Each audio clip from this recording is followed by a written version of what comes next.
The Legend of Zelda: A Link Between Worlds reused the map from The Legend of Zelda: A Link to the Past, right? The game has completely new mechanics, it has a new dungeon, but it does reuse the same overworld, right? It's the same general structure, it's the same layout. You have the same general like feel to it. The art style is similar. A Link Between Worlds is a sequel to A Link to the Past, right? It was deliberately made that way. It was meant to be a throwback title. It was a sequel, right?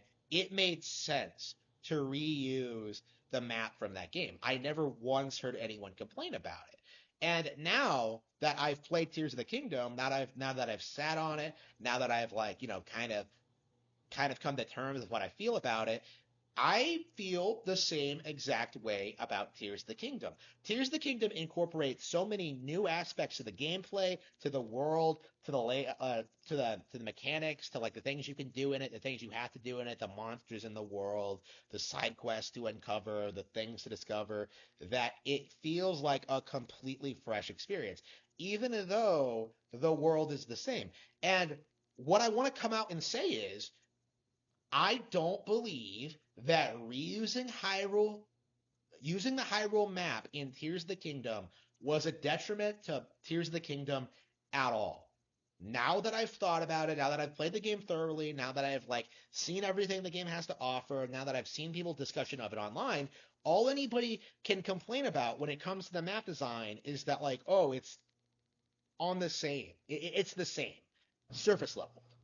But like what you have to understand is that like the map was so innovative and so ahead of its time to begin with that simply reusing the map in and of itself is still significantly ahead of the same industry, right? Like simply seeing the same characters again was a big deal. Seeing the same locations again was a big deal. Seeing how things have changed over time has been a big deal. And it kind of dawned on me while I was like exploring Hyrule again in Tears of the Kingdom. Actually, while I was thinking about this, it dawned on me like how weirded out I was, growing up playing Wind Waker and Twilight Princess. How the Hyrule in those games doesn't look anything like it does in previous ones. Like uh, Wind Waker has the castles, like it's just a path between the Hyrule Castle and Ganon's Tower, which never made any sense to me, which was ridiculous. Like you can't explore Hyrule at all in Wind Waker. I hated that. But like, Twilight Princess, it's laid out nothing like it is in Ocarina. Like the Temple of Time's in a different location. Like you have like all these different provinces. Like the map is bigger. Things are arranged slightly differently. Like like it doesn't make a whole lot of sense. Like as a kid, I was like confused by it. Like that was something we talked about on message boards. Like, why did the Temple of Time move?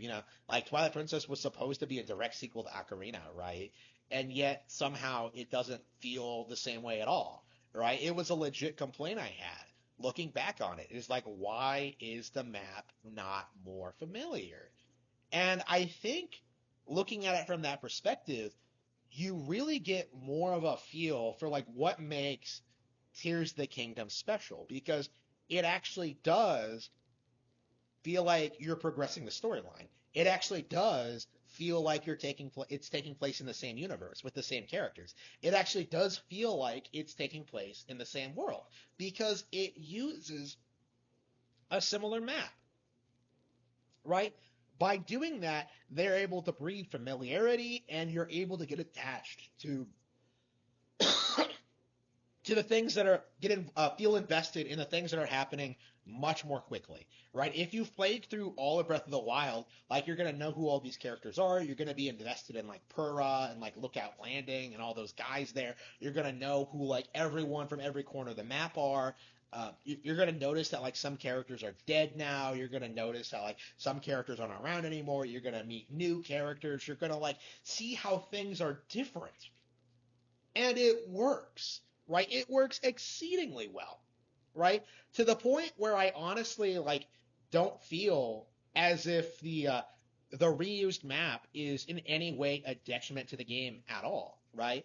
In fact, I rather enjoy it and would actually want to see, further Zelda games do this. I would want to see Ocarina again. I would want to see the world of Wind Waker again. I would like to see these kind of sequels become more common because I like these settings. I like these characters. I like the the worlds we saw in these games. And I think it's a testament to how good Breath of the Wild actually was that they they were able to follow up with a sequel like this so quickly, right? It's barely been 6 years since Breath of the Wild, but we ended up getting one of the best games ever made out of a sequel, right? Breath of the Wild was already, a 10 out of 10 game, and Tears of the Kingdom in a lot of ways improved on that, right? And it's so interesting seeing how Nintendo has hit it out of the park in this way, and seeing how so many people are continue to be in denial about that. Right? To this day, there are plenty of people who are refusing to admit that The Legend of Zelda Tears of the Kingdom is a good game at all. Right? So many people are coming out complaining about the game, complaining about what Nintendo is doing, complaining about the map, trying to find some excuses to complain about the game, throwing everything at the wall to see what sticks. And it feels like more and more that the things people are complaining about were never true to begin with. What was the big complaint initially? Was that the reused map? Not a problem, as we discussed. And then it became well, nobody's talking about the game. But what was actually happening was that everybody was playing through the game gradually over a couple of months.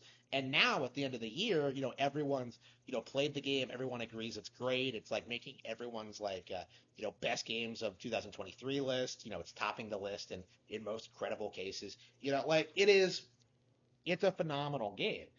And now people are trying to say that well, the story isn't good, the lore isn't interesting, yada yada yada.